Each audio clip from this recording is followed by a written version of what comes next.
এটা কি মাছ কাটতেছেন? এটা সামুদ্রিক বাইলা মাছ বলে।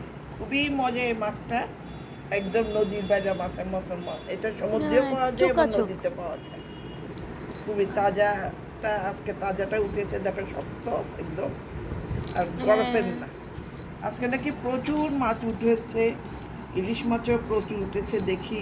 সমুদ্রে কত ধরনের মাছ আছে, এটার ভান্ডারের সব শেষ মাছ নাই। তো আমরা খাই না, চিনি না, হ্যাঁ। আর তাজা হলে খাওয়া যায়। আর আমাদের এখানে যেগুলো আছে সেগুলো বরফ দেওয়া, এমনি শক্ত থেকে বাসে নিয়ে আসতে একদম কেমন জানি ধরাও যায় না,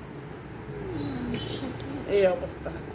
তো মাছগুলি নিজেই কাটতে হয়, কারণ হেল্পিং হ্যান্ড এখন দুপুরে আসে, সেটা এখন সকালের দিকে আসে না, আর রাখাও যায় না, এই আর কি। তো আজকে এই মাছ রান্না করবো, বরবটি ভাজি করবো। সবজিও কাটা হয়ে গেছে। হ্যাঁ, আর কিছু আচ্ছা, তরকারি আছে, আজকে বেশি রান্না করবো না, একটু বাইরে যাবো, আচ্ছা, ধন্যবাদ। অনেকদিন আম কেনা হয়নি, আম কিনবো।